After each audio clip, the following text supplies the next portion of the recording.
오늘 본문은 예수님께서 당신의 제자들을 부르시는 이야기입니다. 어제 묵상한 대로 예수님은 광야에서 훈련을 마치신 후에 갈릴리 지방에서 본격적인 활동을 시작하셨습니다. 예수님이 활동하신 갈릴리 지방은 외적의 침입을 자주 받아서 그곳에 사는 사람들은 흑암에 앉은 백성이요 또 사망의 땅과 그늘에 앉은 자라고 불렸습니다. 예수님은 그렇게 어둡고 절망적인 지역에서 천국 즉 하나님 나라가 가까이 왔다고 선포하시면서 활동을 시작하셨습니다. 예수님께서 선포하시고 이루어 가시는 하나님의 나라는 예수님의 말씀과 생애의 핵심이라고 할 수 있습니다. 예수님의 말씀과 예수님의 생애는 바로 이 하나님 나라를 선포하고 또 이루어 가기 위한 것이다 라고 할 수 있습니다. 그러므로 우리가 이 하나님 나라를 늘 염두에 두고 복음서를 읽어야 예수님의 말씀과 생애를 잘 이해할 수 있습니다. 오늘 본문은 예수님께서 이 베드로와 안드레 또 야고보와 요한을 당신의 제자로 부르시는 이야기입니다. 이 이야기는 예수님께서 당신과 함께 하나님 나라를 이루어갈 일꾼들을 뽑는 이야기라고 할 수 있습니다. 새로운 대통령이 선출되면 국무총리와 각 부처 장관을 임명하고 그들과 함께 일합니다. 아무리 뛰어난 대통령이라 하더라도 혼자서 모든 것을 다 할 수는 없습니다. 대통령이 선택하는 총리나 장관의 면면을 보면 그 대통령이 이루어 가고 싶어하는 일들을 추측할 수가 있습니다. 오늘 본문에서 예수님께서 하나님 나라 일꾼들을 선택하시는데요. 예수님이 선택하신 그 일꾼들을 보면 예수님이 이루어 가시는 하나님의 나라가 어떠한 나라인지를 우리가 짐작할 수 있습니다. 오늘 본문 앞부분 18절부터 20절 말씀은 베드로라 하는 시몬과 안드레 이 두 사람을 제자로 부르시는 이야기입니다. 예수님은 주로 갈릴리 지방에서 활동하셨기 때문에 예수님의 제자들도 대부분 갈릴리 사람들입니다. 예수님께서 갈릴리 호수에서 고기를 잡던 이 어부들 베드로와 안드레, 야고보와 요한을 부르시는데요. 먼저 베드로와 안드레를 부르십니다. 18절 말씀 갈릴리 해변에 다니시다가 두 형제 곧 베드로라 하는 시몬과 그의 형제 안드레가 바다에 금을 던지는 것을 보시니 그들은 어부라. 예수님이 갈릴리 호수에서 고기를 잡고 있는 베드로라 하는 시몬과 안드레를 만나셨습니다. 당시 갈릴리 호수 주변에 많은 사람들이 살고 있었고 또 여행객이나 방문자들도 많았기 때문에 어부들은 바로 이 고기를 잡아서 그런 사람들에게 판매하였습니다. 그런데 그것만으로는 생계를 유지하는 것이 어려워서 농사를 짓는 어부들도 많았습니다. 당시 어부들은 가난하고 사회적인 지위도 낮았습니다. 그런데 예수님께서는 바로 그런 사람들을 가난하고 낮은 사람들을 당신의 제자로 부르십니다. 19절 말씀하시되 나를 따라오라 내가 너희를 사람을 낚는 어부가 되게 하리라 하시니 예수님은 베드로와 안드레에게 당신을 따르라고 말씀하셨습니다. 예수님은 그들을 사람을 낚는 어부가 되게 하시겠다고 약속하셨습니다. 그들은 물고기를 낚아서 겨우 생계를 유지하던 사람들이었는데요. 그런 사람들에게 예수님은 더 이상 물고기를 낚지 않고 사람을 낚는 사람이 되게 하시겠다고 말씀하셨습니다. 이 말씀은 베드로라 하는 시몬과 안드레를 하나님 나라 일꾼으로 삼으시겠다는 뜻입니다. 그리고 사람을 낚는다는 것은 사람들을 하나님 나라로 초대하고 하나님 나라 백성으로 살게 하는 것을 말합니다. 앞서 말씀드린 대로 예수님은 하나님 나라를 선포하시고 이루어 가시는데 그 일에 베드로와 안드레도 참여하게 하셨습니다. 20절 그들이 곧 그물을 버려두고 예수를 따르니라. 베드로와 안드레는 곧 그물을 버려두고 예수님을 따랐습니다.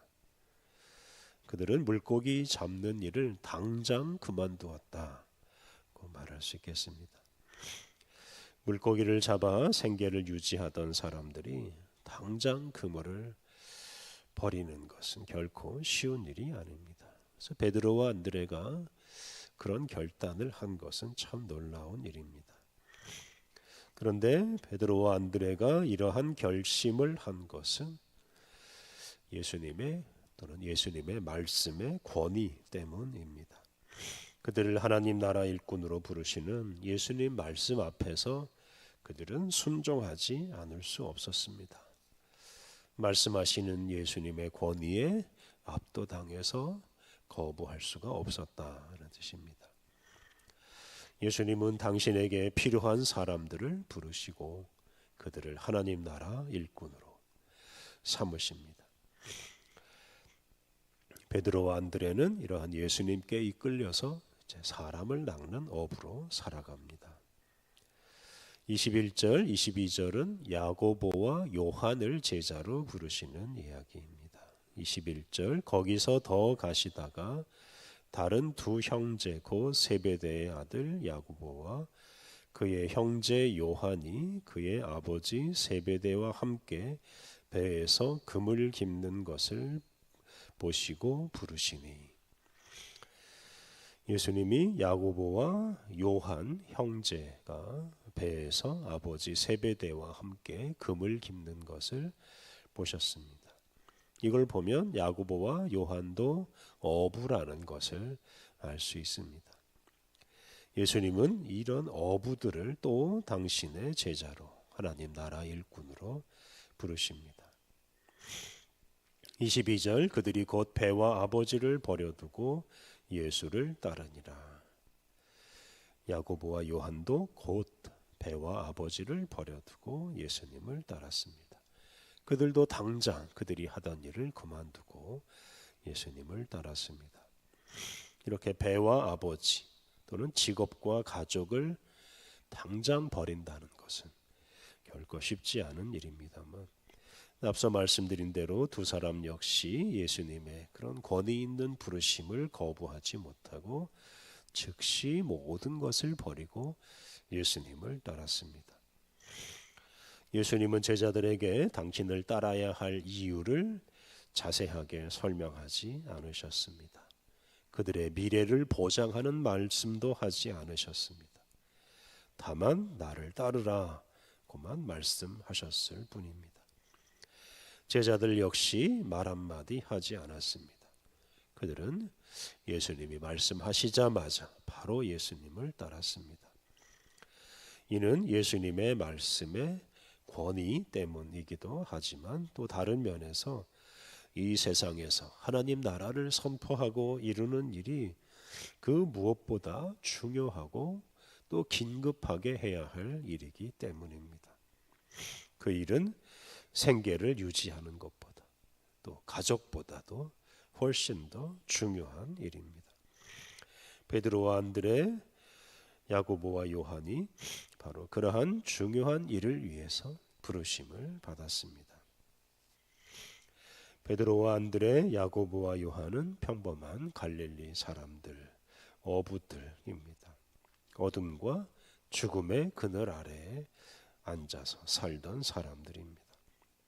그런데 예수님은 그런 사람들을 하나님 나라 일꾼으로 부르셨습니다. 예수님은 당시 사회에서 성공한 사람들이나 높은 지위에 있는 사람들이나 또 많이 배운 사람들이 아니라 이렇게 겨우 생계나 유지하며 가난하고 천하게 사는 사람들을 하나님 나라 일꾼으로 부르셨습니다. 이는 예수님이 선포하시고 이루시는 하나님 나라가 어떠한 나라인지를 우리에게 잘 알려줍니다. 하나님 나라는 부자들이 모이는 나라가 아닙니다. 세속적으로 성공한 사람들이 모이는 나라도 아닙니다. 하나님 나라는 가난하고 약한 사람들이 하나님의 자녀로서 당당하게 살아가는 나라입니다. 사회적인 지위나 재산과 관계없이 모든 사람이 존중과 사랑을 받으며 살아가는 나라입니다. 예수님은 평범한 어부들을 당신의 제자로 부르시고 그들을 하나님 나라 건설의 주역이 되게 하십니다. 그들을 통해 흑암의 땅이었던 이 갈릴리 지방에 빛을 비추시고 사망의 그늘진 땅에 사는 사람들에게 하나님 나라 복음을 전파하게 하십니다. 돈 많은 사람들이나 공부 잘하는 사람들이나 높은 지위에 있는 사람들만 우대하는 세상은 지옥 같은 세상이 되고 맙니다. 반면에 가난하고 약하고 낮은 사람들이 높임을 받는 세상은 하나님 나라가 됩니다. 예수님이 이루어 가시는 이런 하나님 나라를 꿈꾸면서 우리들이 가난하고 약한 이들에게 하나님 나라 복음을 전하고 또 그들을 하나님 나라 일꾼으로 세워야 하겠습니다. 또한 우리 자신이 우리 자신의 재산이나 지위를 내세우지 않고 오직 예수님의 권위 있는 말씀에 순종하며 살아감으로써 오직 하나님 나라를 선포하며 살아가야 하겠습니다. 우리 함께 기도하시겠습니다. 하나님, 연약한 우리를 부르셔서 하나님 나라를 선포하는 주역이 되게 하시니 감사합니다. 하나님, 재산이나 지위나 힘으로 사람을 구분하고 차별하는 세상 나라의 삶의 방식을 다 버리게 하옵소서. 예수님처럼 가난하고 연약한 이들을 높여주는 하나님 나라의 삶의 방식을 따라 살게 하옵소서. 지옥 같은 세상을 만들어가는 어리석은 세상 나라 삶의 방식을 버리고 오직 하나님 나라 백성답게 하나님 나라를 구하며 살게 하옵소서. 거룩하신 하나님, 우리에게 새로운 하루를 선물로 주시니 감사합니다.